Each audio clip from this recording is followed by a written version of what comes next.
Welcome to Behind the Paranormal with Paul and Ben Eno.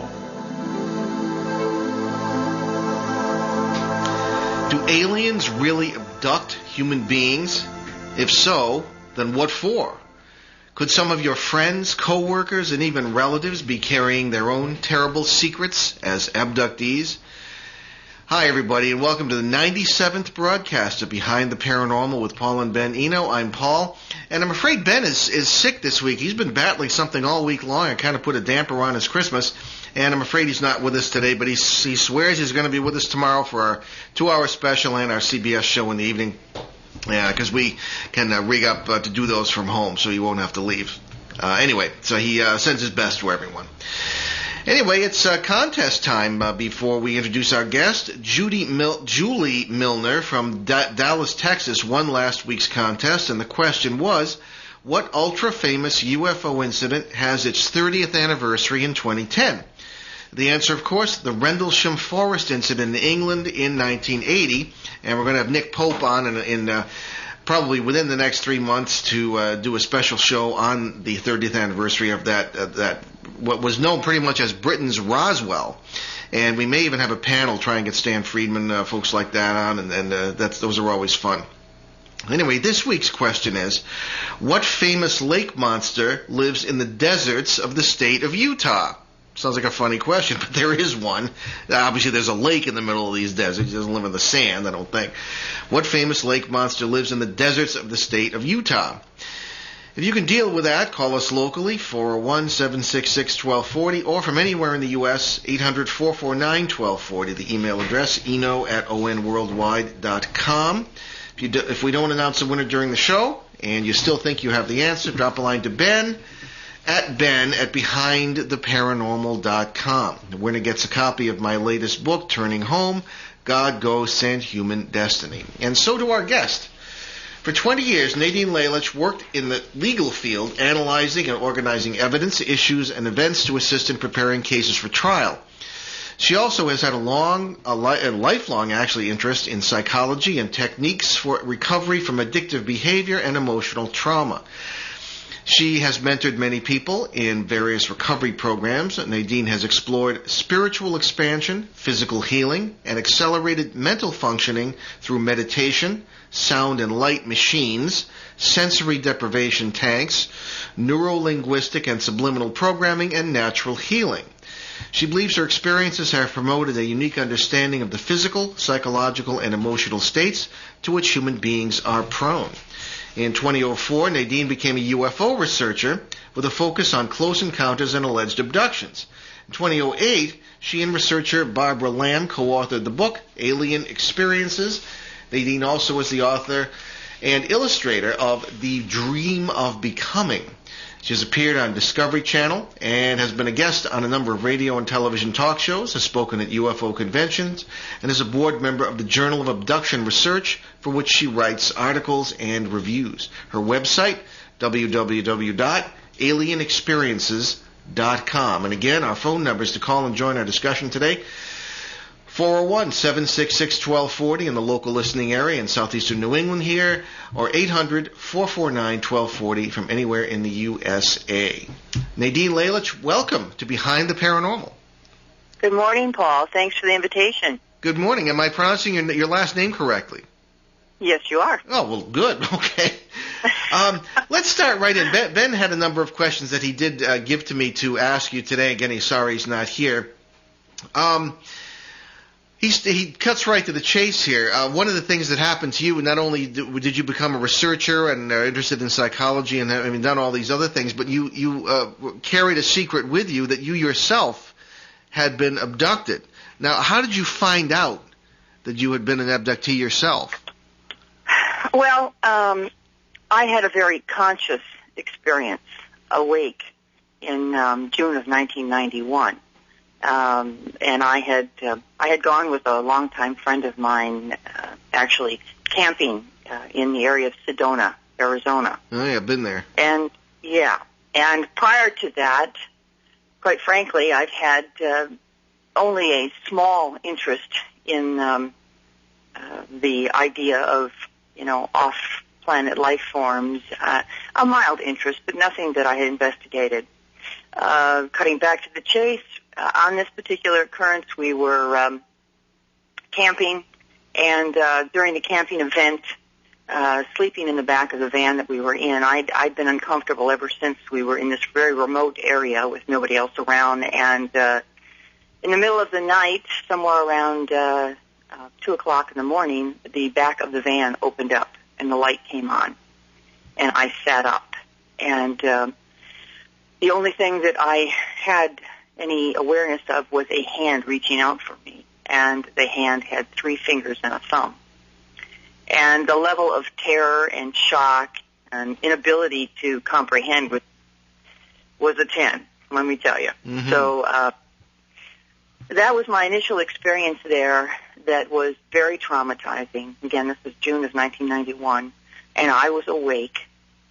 Bits and pieces of awareness came to me then. I was having difficulty. I was removed from the back of the van, and I had a limited amount of awareness of small beings near me and a large being standing in front of me.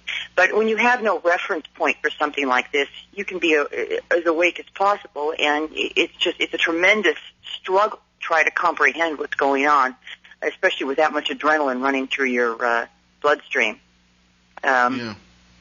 So I had bits and pieces of memory, and after and was later returned to the van with, again, only certain pieces of awareness that had happened, trying to get a hold of it, terrified, semi-hysterical, crying. My friend was not able to be awakened no matter how much I shook her, no matter what I did. I was returned to that van somewhere around 3:30 in the morning.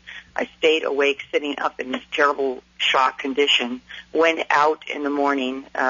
It took still a little while before she came out of her deep sleep. And once we got outside in the campground, all of our very nice camping equipment and the food, everything was still there. All of her belongings were there. The only physical type of evidence that something had occurred was the fact that all of my personal belongings were gone, only mine. That was the beginning for me, which followed a long series of about 15 years of various experiences where I remained silent except for my one friend. She was my confidant through this. That must have been extremely difficult because were you working with abductees at the time? I know you're working with people. No. I wasn't involved in anything. I wasn't involved in any of this. Okay, but these are people recovering from other things. Yeah, I had worked in the area of drug addiction and mentoring and sponsoring teenagers. I had worked with the homeless in Los Angeles. I've been very involved in service, and also I had an animal recovery organization, and I worked in the legal field for many, many years. Sure. Okay. This just simply, I had no reference for this. Wasn't prepared for it, hadn't studied it, wasn't involved with it. Mm-hmm. Now, Ben also has another question here. Did you become interested in UFOs and abductions before you believed you were an abductee or afterward? Not in your bio, it says it was quite a bit afterward, actually. After. Yeah. Okay, yeah. Tell us, how'd you get interested in UFOs? I mean, did you associate this abduction experience with UFOs, or you just thought it was one of those things? Well, I guess after this experience happened, it was because I had been involved in a lot of different areas of working with the mind, and I've been a student of a variety of different things. I've been a meditator for many, many years.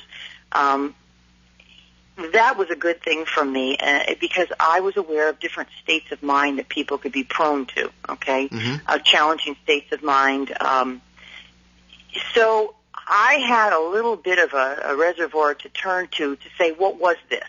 Was it this? Was it that? Could it have been that?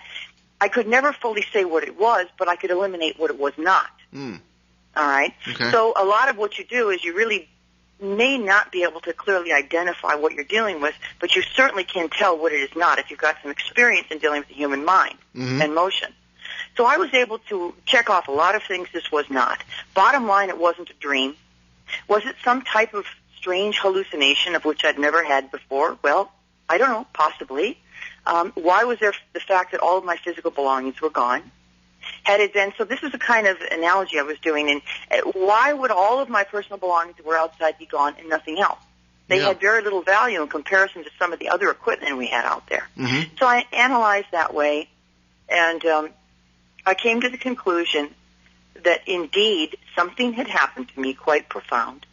I had received some type of contact from something other than human, human life form. Okay. And from that point forward, I struggled with it. I'd set it aside.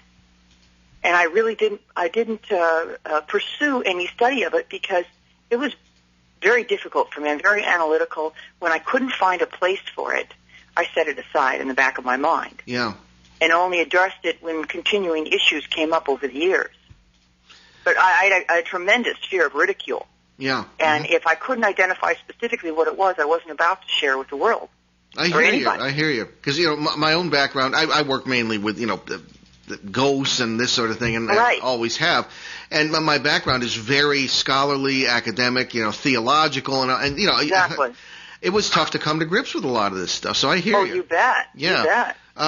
Okay, two things struck Ben and I when we were looking over your material, and one was that it was the loss of your personal items, which, not to introduce levity into this serious subject, but Ben and I he asked that I watch with him this film called District 9. Oh, yes, which I is saw that. Very violent, and I don't appreciate that sort of thing, but I was struck by the fact that these aliens, rather than come to Earth with all this light and almost semi-divine characteristics, were a bunch of, carjackers and low-class gangster types, and, they'd strip your car if you looked the other way. So I remember when your stuff was stolen, I said, aha, maybe she's dealing with these... They call them prawns. So anyway. Yeah, right. Yeah, but it did strike us as strange that in many abduction cases that we're aware of, that people's personal items are not stolen. The second thing that struck us was that most people don't remember consciously these experiences, and they have to be, sort of dredged out of them through hypnotism and this sort of thing. But you had a conscious memory of this. Well, it's unusual with me that I have a tremendous amount of information that I recall from all of my experiences. The only thing that I can attribute it to is the fact that I have worked so much in different arenas with my mind, with advanced learning techniques and the meditation. I have an ability to really perceive, retain information, observe, and those are things that I think I acquired over like I said, I made reference to sound and light machines.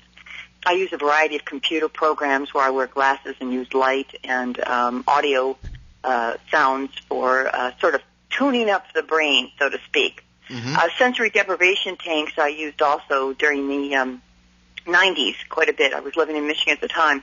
These things kind of allow you to get rid of extraneous stuff and really move in on things where you can really see with greater clarity. So I'm assuming that some of the things that I've done over the years allowed me to perhaps perceive and retain more information. But the truth of the matter is that there is so much information that I consciously am able to see and retain that I've been journaling now for close to 20 years. I have journals full of my experiences. Mm-hmm. I don't have everything. And as time has gone on, I have been able to be more and more awake and alert for longer periods of time. That's very interesting. It is. And I have, indeed, I've done 6 or 7 hypnotic regressions. And the only thing I can say about that, I trusted my own psyche more and my own perceptions more than I actually did the hypnosis. But once I got involved and did a half a dozen, 6, 7 sessions with Barbara Lamb, and I've done it with a couple other hypnotherapists, I was amazed to see that it did not conflict with anything that I recalled, only enhanced it. Mm-hmm. Let me just remind everybody we're listening to Nadine Lalich here on Behind the Paranormal with Paul and Ben Eno, minus Ben today, I'm sorry to say, on onworldwide.com and WOON 1240 AM in southeastern New England. And we're talking about alien abductions from a very interesting point of view. Our numbers today, 766-1240 in the local listening area and 800-449-1240 from anywhere in the USA. And I must say, Nadine, this is very interesting, and I want to get into your other experiences and into the hypnotic aspect of it as well, but the very idea that you're learning methods and learning techniques sort of defeated the blanket of memory loss that traditionally is associated with cases like this is extremely interesting. And as you explain, you have ways of taking in information that a lot of people are not trained to do. Now, let's get into some of your other experiences. Have you had other abduction experiences? Yes. Okay. Many. Yeah, these things never seem to be in isolation. Could you tell us about how it progressed from that camping trip? Well, after that experience, I was pretty shaken, and we cut our trip short, and we left from Sedona. Very shortly after that period, within a matter of a month, I was obsessed to move from California to New Mexico. And I did just that. I packed myself up, sold everything, popped into my car with some of my critters, and off I went by myself, not knowing anyone. Very interesting. Got myself settled in Santa Fe, New Mexico, got tied up with a law firm there, got myself settled. But then occurrences began to happen on a fairly regular basis. And they took a variety of forms. They were not always. What I described to you took place in Sedona was a very dramatic, physical, awake, conscious type of experience. These experiences come, there's 3 or 4 different ways of looking at them. That was probably the most dramatic experience you can have. When you're alert, awake, it's a startling, conscious experience. They come in different varieties. Once I got to Santa Fe, which was about 6 months later, I was living in Santa Fe, I began to have more of these. It would be where you might have missing time.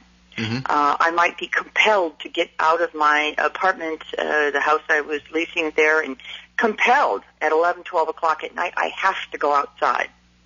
I could find myself on long drives. I would lose periods of time. It would be, and again, I would get pieces and fragments of information. In the early years, I was struggling tremendously. Well, probably more like 10 years I struggled because there was so much fear associated with this, and I was very angry about it. It was intrusive.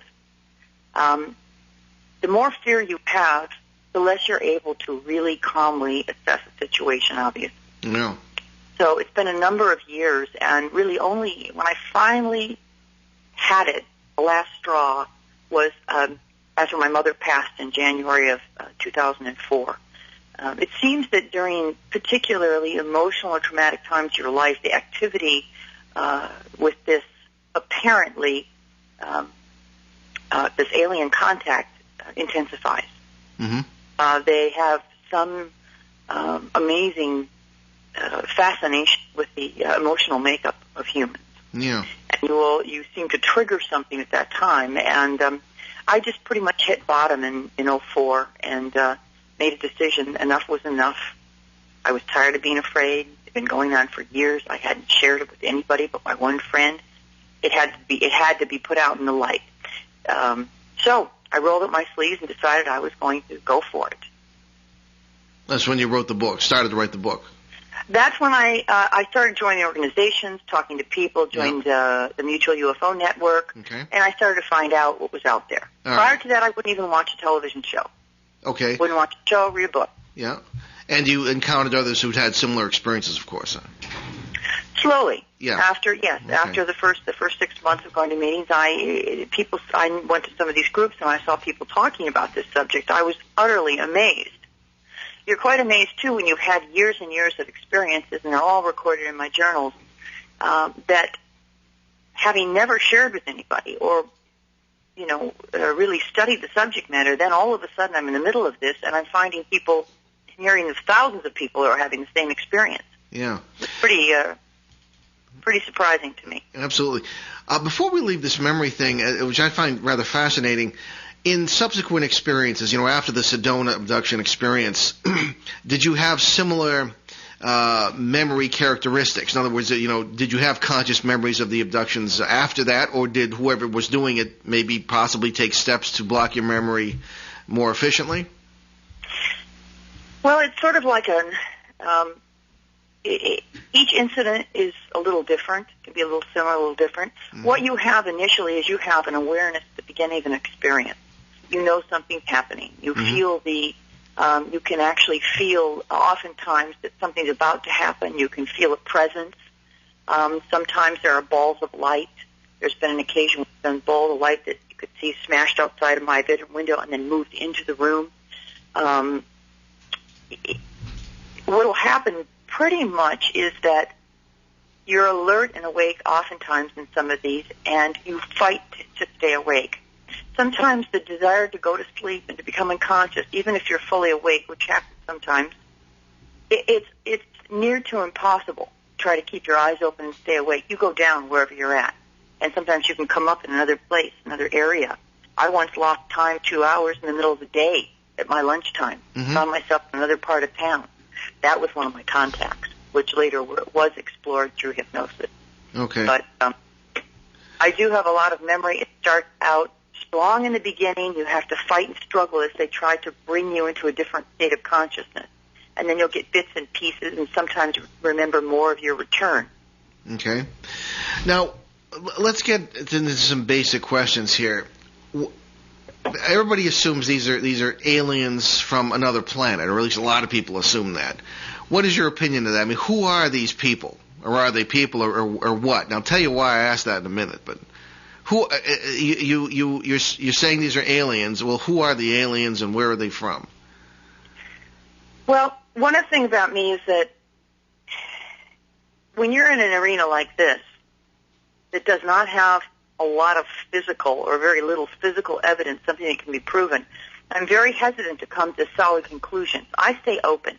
Yeah. I am just a gatherer and investigator of information. I reserve solid opinions most of the time. I got you. Do I think that some of these are off-planet? Yeah. And that they actually perhaps travel through the atmosphere to get here in ships? That's one possibility, yes. Mm-hmm. I don't think we're dealing with just one race. We're dealing with a variety of races.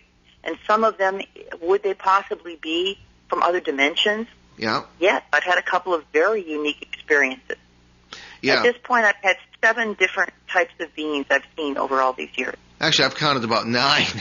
But I've counted from the viewpoint of, as I say, the entity business that we deal with mostly. And I'll tell you what, and I mentioned this on the air before, but Bud Hopkins and I, Bud Hopkins being probably one of the more prominent abduction experts from New York City, he and I spoke at a conference, and we had a chance to sit down together, and he said, and I had mentioned various physical marks on the bodies of poltergeist victims, including myself from time to time.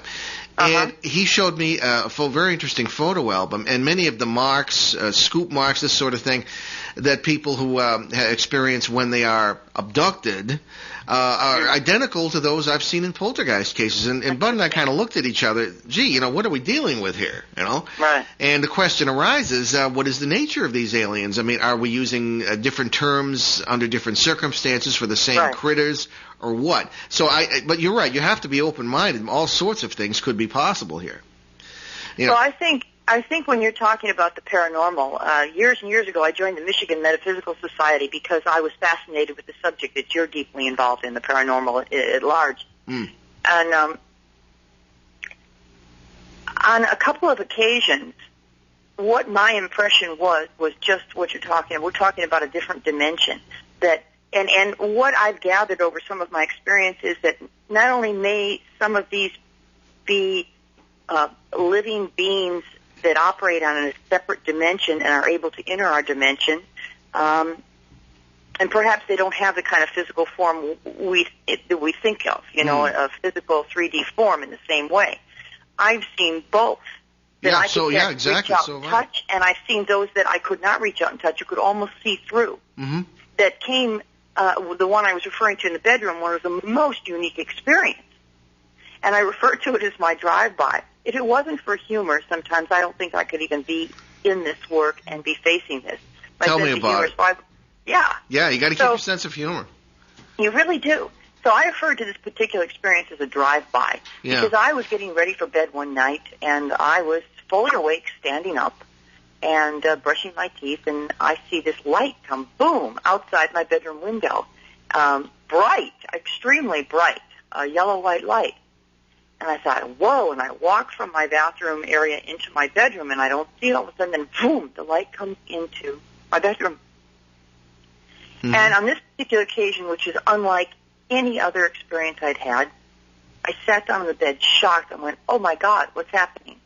My dog, a little dog in the room, was absolutely going berserk.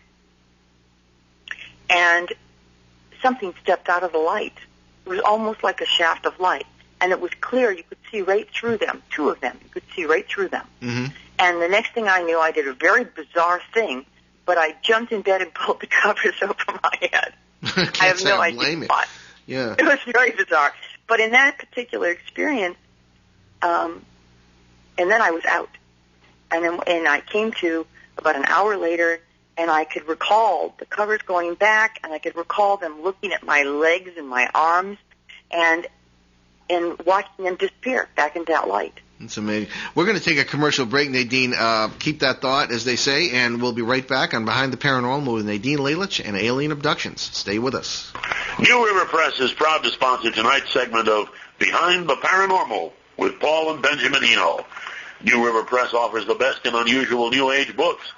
Stand by the side of tonight's host, Paul Eno, as he battles poltergeists and helps suffering souls and families in the critically acclaimed books Faces at the Window and Footsteps in the Attic. Plunge deeper into the paranormal with Paul and learn about his influence on human history, its action in our daily lives, and its ultimate meaning for us in the best-selling Turning Home, God, Ghosts, and Human Destiny. Available now from New River Press, publishers of unusual books. Visit newriverpress.com, amazon.com, or your favorite bookstore. And set for release late this year in one of the most unusual books on the subject ever written, Paul gives us Dancing Past the Graveyard, What Ghosts Have to Say About God. Okay, we're back Behind the Paranormal with Paul and Ben Eno. Ben's not with us today because he's sick, but we do have Nadine Lalich. Fascinating interview going on here about her alien abduction experiences. Very accomplished intellectually a person here, a scholar, author, and someone who has been involved in both legal affairs and psychological assistance for people who have been involved in various forms of things from which they need recovery, and found herself an abductee in the alien sense, and we're discussing that now. So, Nadine, what about the arguments that abductions are just something like birth memories or of some other psychological explanation? You know, the first thing we see, most of us anyway, when we're born in a hospital is a whole bunch of doctors leaning over us with medical instruments and all this business. What do you say to those sorts of skeptics? Well, human beings are comfortable with labels, aren't we? You know, we sure we are. want to put things, we want to identify it, we want to put it in a box, we want to label it. Everybody possesses their own sensitivities, their own fears, their own insecurities. A lot of times I think with skeptics, again, you know, I try to find a middle road. When I'm dealing with somebody who's so skeptical, you're already talking about somebody who's made up their mind. When you say, I am a skeptic, you've already labeled yourself. That's right, yeah. You know, the best place for investigation is neither, you know, pro nor con. Stand in the middle. Mm-hmm. You don't have to come to a conclusion. There's a tendency for human beings when they're looking at things to want to jump to conclusion, identify, and move on. Yeah. It's challenging to live with unresolved issues. But when you're willing to live with unresolved issues, you stay open to the flow of continual information. Mm-hmm. So I don't pay a whole lot of attention to skeptics. If you want to call me, I initially started out a tremendous skeptic. Yeah. It took a lot for me to stand on middle ground here, to open myself up to even look at this issue, because so much fear and discomfort was involved. Sure. We're talking about loss of control here when you're talking about any kind of abduction, whether it's a physical one here on our planet, somebody abducts another person, or something like that. We all want control. Extremely well put, yeah. Yeah, and it's a complete loss of control. Yeah. And so even a skeptic, I don't go either way. I don't want somebody that says, this is exactly what's happening. They're grabbing us and sending us on these ships. I take each experience individually. I look at it, yeah, individually. I look at the emotional impact. Where was I at the time? Could that have colored the incident? So there's ways of dealing with it that are rational. But I don't believe the best you can do is come up with some kind of a hypothesis. Well, you could be my sister. I really appreciate your point of view, because that's exactly the point of view I take. I often look at super skeptics, or as I call them, skepticemics, who just have made up their minds. They just are absolutely. I think what many of them are afraid of is precisely as you described, this loss of control. The idea that we are not in control of the world. It's fear. It's fear. Don't tell me that. Don't give me those kind of concepts that I can't, identify, because I've got to live with that then. Well, you really want to see them scared. It's when it happens to them. Exactly. And then they come running, and maybe I'll have to reevaluate my opinion or whatever. What's interesting is 15 years, though, even myself, and I'm somebody I'm an adventurous. I go in, get the shovel, do the job that needs to be done. Good for you. And yet for 15 years, I didn't take this out of the closet. Yeah. And it continued. Mm-hmm. I addressed other issues and dealt with other things. Yeah. I had to come to a certain space in my life to be able to do that. Mm-hmm. Very understandable. Well, let me ask you this. Okay, regardless of who is doing this, and it's happening to thousands, perhaps millions of people around the world, the alien abduction phenomenon, regardless of who's doing it, people from other parallel worlds, other planets, or both, or all three, I don't know. Mm-hmm. What do you think is the agenda, or do you have any opinion on that? I mean, why are they doing this? It's a hypothesis. I think that if you were to look at our planet and the various nations, various peoples of the earth, you're going to find groups, and different groups have different agendas, right? They all have different perceptions of the world and what they're trying to accomplish. I think you find the same thing, because I can tell you conclusively that I do believe that we are not alone. I'm absolutely confident at this point that there are other species visiting our planet. Mm-hmm. They may be physically arriving in craft, and they may also be coming to us in a variety of ways, including interdimensional. Mm-hmm. I am convinced of that they are in touch with us and making contact. That I am. All right, yeah. Agendas. I think there's a variety of agendas. In some of my experiences, many of them actually, I have been led to believe that a cataclysmic event is going to take place on the planet.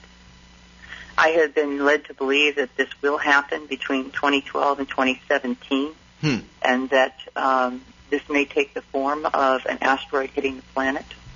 Okay. I have many times been shown on a screen the pictures of disaster and on the planet. I've also been led to believe that some of the races would be assisting us to preserve humanity, and that some might be taking advantage of our weakness at that time. Interesting. Yeah, so, there do seem to be different agendas. I mean, we refer to them as parasites. They're entities. Again, this is not necessarily alien or what, but they are alien. They're essentially alien beings. They're not ghosts. Yes, they are. Yeah, and they attempt to feed upon us, and they're none too friendly. On the other hand, it is conceivable. I mean, we certainly have lots of friends out there, and what we refer to as the multiverse. Right. Who are trying. So, I know exactly what I think you're getting at here. Now, do you ever meet people? Now, do you do work with people who have been abducted? Don't you, or am I wrong about that? I do now. Basically, I have my experience and my exposure now is I belong to a couple of groups. My website now attracts a lot of people with issues writing me now. AlienExperiences.com. Yes. Yeah. Yes. And so a lot of this contact takes place in through the internet and through writing letters back and forth to people more than anything. I'm working on another book right now that is really going to focus on my experience. Certainly until I had about 100 cases of Barbara Lambs that I reviewed when we did the book that came out in 2008, Alien Experiences. And prior to that, I had not had contact with anyone, didn't discuss my issues. So as I began to review the files, it'd be 12 midnight, and I'd be reading through these files in preparation for the book. We were choosing which ones were going to be in the book. I was utterly astounded sometimes. It just knocked the wind right out of me to find somebody from Brazil from 1977 that Barbara may have regressed and worked with that had seen the exact same thing in the same way that I did, and I'd never shared with anybody about it. Yeah. Do you ever meet people who like their abductions? Absolutely. Really? Okay, can you tell us about that? I mean, in the sense I'm of, somewhat opinionated about that. Yeah. I'm somewhat opinionated. The problem that I have with that is that, to me, nothing is black and white. I mean, in an area like this, you're living in the gray. And when I see... It's a challenge. First of all, I say it's a challenge for me to accept somebody that says, oh, it's the most beautiful, incredible, wonderful experience of my life. I want them to come all the time and take me to another planet. And the two things occur to me. The first thing occurs to me, well, there are other species. They may have had contact with somebody entirely different than me. And oftentimes they do describe a different type of being that I've seen, which I've never encountered, which tends to leave these people in a much more euphoric state. All right? But, again, when I hear something that's so extreme to the left or to the right, I'm a little cautious.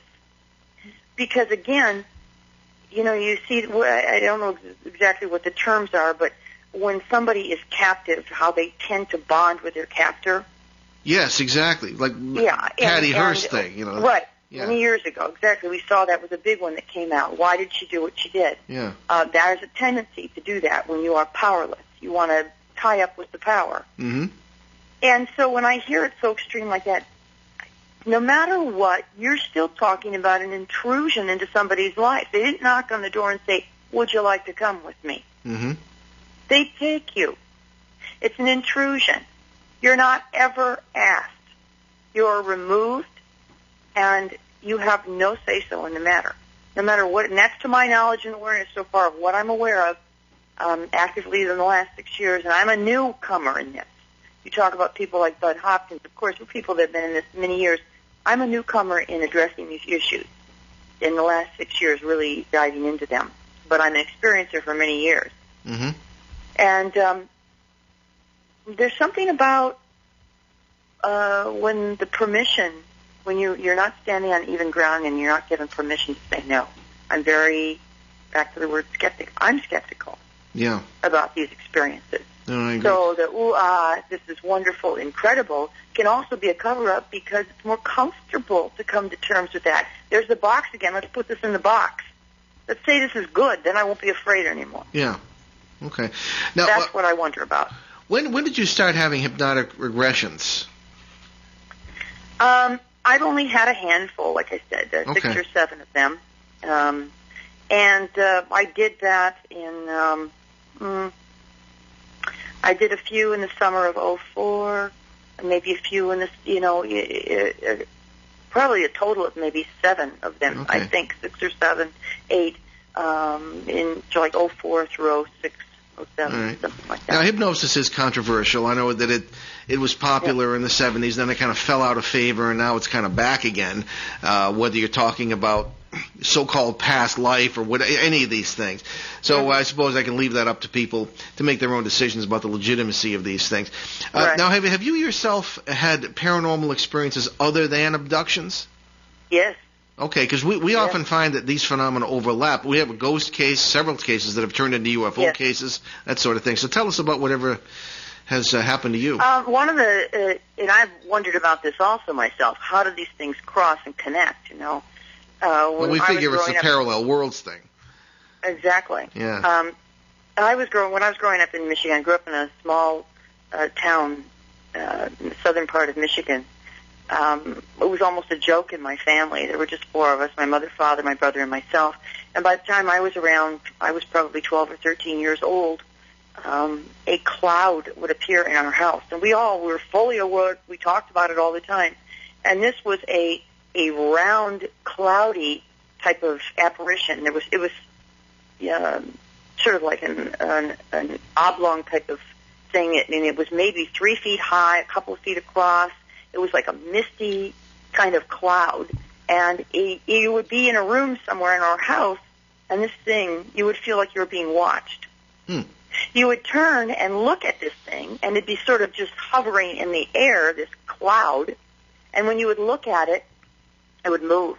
And as it moved, it would move very fast and completely dissipate. Well, we had that in our house. Oh, goodness, probably consciously almost 5 years. Not only just in the house, we all saw it together, we saw it separately, and in the backyard, I even saw it. I had a little playhouse in the backyard my father had built, and I would be out there sometimes and find that thing at the door. We never knew what it was. We joked about it because we didn't know what else to do. You felt as though it was watching you. Yes. Yeah, interesting. Well, we've encountered that a number of times. We find that the boundary, at least the way we describe it, the boundaries between worlds are often characterized by plasma, which comes out in photographs and what you can sometimes see as the naked eye. Usually it can be bright, it can be dull, but that sounds extremely interesting. We've run into this cloud a number of times. Really? Yeah, extremely interesting.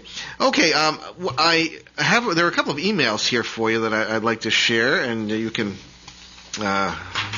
answer them as you see fit. This is from Gabby in Costa Mesa, California, and Gabby asks, what percentage of the population has been abducted? I mean, if you can even tell something like that. I think there are many that have been but don't know it. How would you answer Gabby on that? Well, I really wouldn't be able to answer her on that. Somebody such as, some of the other researchers have been around a lot longer than me would be able to give that kind of answer. Yeah, it seems like impossible to tell. Yeah. Right. Okay. All right. But it seems like people come out of the woodwork all the time, so they're probably more than we might suspect. I mean, I've heard things like 5% of the population. Yeah. I can't quote a number because I don't know, but I've heard different percentages along that line at different times. I mean, in parasite research, if I can use that term, we sometimes come to not the conclusion, but the suspicion that we as a species, at least in certain areas, are being farmed. Because these things are like cosmic mosquitoes, at least the ones we deal with very frequently. And odd as it may sound, they seem to be hungry and hostile and feeding upon families, groups of people, maybe even, I don't know, one wonders about their involvement in government, because you can get nuts just thinking about this stuff. But one does wonder about how many people really are affected, if these are the same kinds of things. This is from Chad in Albany, New York, and Chad asks, are abductions taking place all over the world or just in certain countries? Also, are certain kinds of people with certain kinds of traits being abducted? To my knowledge, all over the world, and there is no one type of person or trait. From what I have experienced and seen so far, it's anybody in any social, economic level of any country, anywhere. That there is no specific definition or limitation to any type of class or person, or age, no. The only thing that seems to be a reality is that it seems to be in families, and you talk about the farming kind of thing, or it seems generational. It seems to hit a family and it moves straight on through the succeeding generation. Now, that's very interesting, because I think what he might be getting at here are they looking for certain characteristics, as in genetic engineering or Well, they may. Yeah. I don't know that they're looking for certain characteristics. They may have at some point possibly altered us genetically. Yeah. It's exactly what we do on this planet. Well, we have 223 genes that shouldn't be there, according to the Human Genome Project. I mean, where did they come from? Well, one of my leanings is in the direction that, yes, indeed, we've been genetically altered. Yeah. Maybe not all of us, but some of us, and we have been followed and studied, yes. Have you seen any evidence of that in your own abductions? I mean, people talk about babies, hybrid babies. Absolutely. You've seen Absolutely. that? Okay. Oh, yes. Can you tell us a little bit about that? Well, this was a real tough one also for me to face and address, because, over the years, I having gathered so much information, yes, it's taken a certain direction, and I have seen babies that appear to be genetically altered in rooms through glass I have seen that appear to be extremely sickly. It has been suggested to me on a number of my experiences that genetic material was removed from me in the form of eggs, that indeed those eggs may have been used to create hybrid life forms. Yes. Yeah. This when it moves into this has been a tough one for me to deal with because sure. Everything in me wants to say that's ridiculous. Yeah. Yeah. Everything in me fights this. But if I tell you, did I actually have an experience? Do I recall having this information placed before me? Yes. Do I recall seeing an adult, what I would consider a combination of a human and another life form? Yes. Okay. There seem to be some opinions that these, or at least some of these aliens who are doing these medical or genetic experiments are our own descendants returned somehow from the future, rather than being somebody from some other planet. I mean, do you find anything credible in that point of view? Well, I have not personally encountered anything that suggests that in my experience, but again, I'm one person. You're talking about a worldwide ongoing event here, and so but in my particular experience, the time issue in that regard, past and future, has not been something that's been a focal point of any of mine, that I've noted any of that or experienced any of that. Okay. All of my experiences seem to take place right here, right now. Okay. All right. Well, here's another question. This is from Cassie in Sarasota, Florida. And Cassie asks, how young are people when they start to be abducted, or does it depend on the person? In other words, have you ever encountered...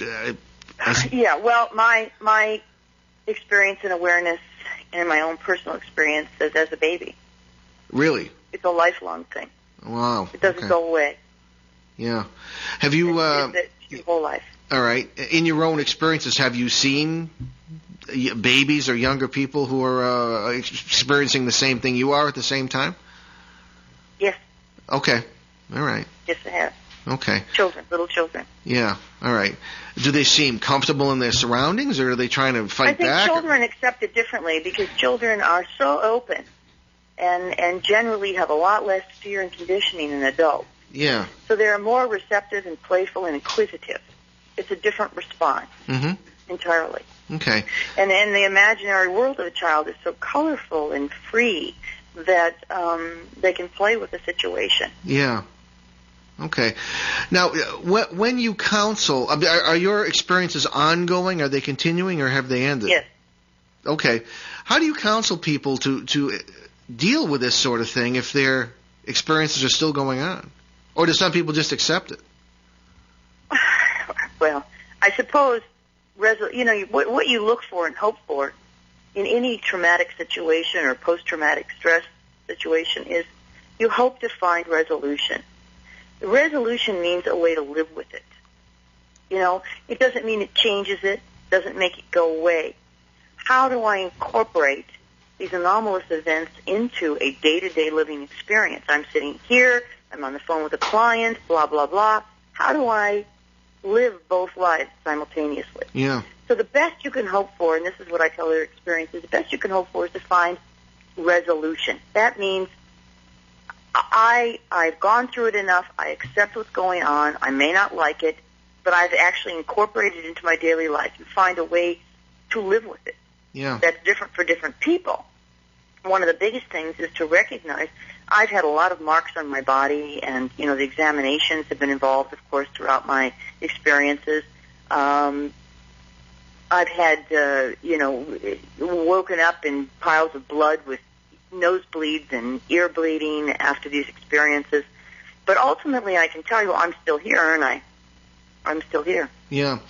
Well, again, not to introduce levity into this, but I mean, a lot of us grew up with Mad Magazine, people of my vintage, and they would make fun. I loved it. Yeah, and they would make fun of movies. And as I recall, Close Encounters came out, and when the aliens came, and whoever their artists were looked just like the movie, and they would change the name. And when the aliens landed at the end of the film, and all the guys step up, instead of all the love fest that occurred, the FBI shows up flashes their ID and arrests the aliens for kidnapping, FAA violations, and a whole list of things that were rather hilarious. But when you think about it, they'd be absolutely guilty of.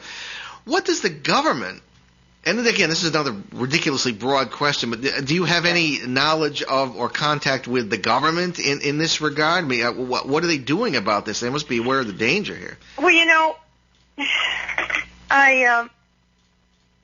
this is such a huge, broad subject. It is a lifetime commitment now I have to pursue this. Oh, we're going to have you back on this, unravel. I guarantee it. Yeah. Not until I stood up and began to talk about this, which was, as I said, in 2004. Once I started standing up and talking, and I've talked at MUFON and done a number of television shows and things, all of a sudden, within a couple of years of doing that, my experiences on a number of occasions have involved military personnel. Yeah, and that stuff has happened to us. Facilities, and never before did that ever happen. I believe that obviously the government is very well aware. Many governments of the world are aware. Mm-hmm. I do believe that. I believe that there is there's ongoing study, probably some type of cooperation, interaction. Between the aliens and the government? Yes. Okay. Various governments, not just ours. I'm open to that. I mean, I've seen some things I wouldn't have believed. Absolutely. Oh, please. Absolutely. There's too much information with crafts and too much actual physical information. Yeah. You've got intelligently directed crafts all over our sky, all over the planet. What's the intelligence? What's behind it? Mm-hmm. It's been going on for so many years that it only stands to reason. Every time we talk about this on the show, weird things happen. I've had all kinds of. I don't even want to get into it, but it's really, I don't have to tell you. Well, Nadine, we're coming down to the end of the line here, and I want to thank you for an absolutely fascinating interview. We're definitely going to have you back. And just before we go, tell us about your books and where people can get them. Well, Alien Experiences is book one. That's at alienexperiences.com. I have it as it's a download ebook and a regular hard copy. And by June of this year, Alien Experiences book two, which is going to focus on the last 5 years and a lot more on my personal experiences. There's a chapter in Alien Experiences book one, a chapter entitled Marie, which is pretty much summarizing my experience, but it'll be a lot more in depth. There'll be a lot of information on what people that I've met in the last 6 years. Okay, excellent. Okay, we're going to say goodbye, and I'm going to be in touch. We're going to have you back. But Nadine Lalich, everyone, fascinating discussion on alien abductions. Thank you very much, Paul. Thank you. Okay, well, we're coming down to the end of our time here, and I want to thank our producer. What's your name again? Craig Pelletier. And we'll see you next week, Saturday, January 2nd, right here on ON 1240 AM and ONWorldwide.com, 11 a.m. Eastern, 8 a.m. Pacific. Our guest will be police psychic, medical intuitive, ghost investigator, and author Annette Martin. Now, this is our end of the month Behind the Paranormal Marathon weekend, so we have 3 hours of shows tomorrow instead of just one, 3 p.m. Eastern Time, noon Pacific. Look for our 2-hour special on achieveradio.com. Ben and I, hopefully he'll be out of the sick bed. I think I was the old guy and he was or I am the old guy. I think I was the kid and he was the old guy. Anyway, be answering some of the more interesting emails we've received lately, and we got a pile of them. Some of our field reporters will be calling in with paranormal doings from around the world. Now, on our regular Sunday show, tomorrow at 7 p.m. Eastern, 4 p.m. on Pacific on CBS Radio and NewSkyRadio.com, our guest will be none other than Bill Burns, publisher of UFO Magazine and star of the History Channel series UFO Hunters. Check our show website at BehindTheParanormal.com and your local radio schedules for the cities where CBS carries our show and the websites where you can hear us from anywhere. Okay, and remember, you can always get free podcasts of all shows along with show schedules and guest information at BehindTheParanormal.com. In the meantime, we leave you with a quote from the great American naturalist Hal Borland: "Year's end is neither an end nor a beginning, but a going on with all the wisdom that experience can instill in us." Happy New Year. Return to this radio frequency 167 hours from now for another edition of Behind the Paranormal with Paul and Ben Eno.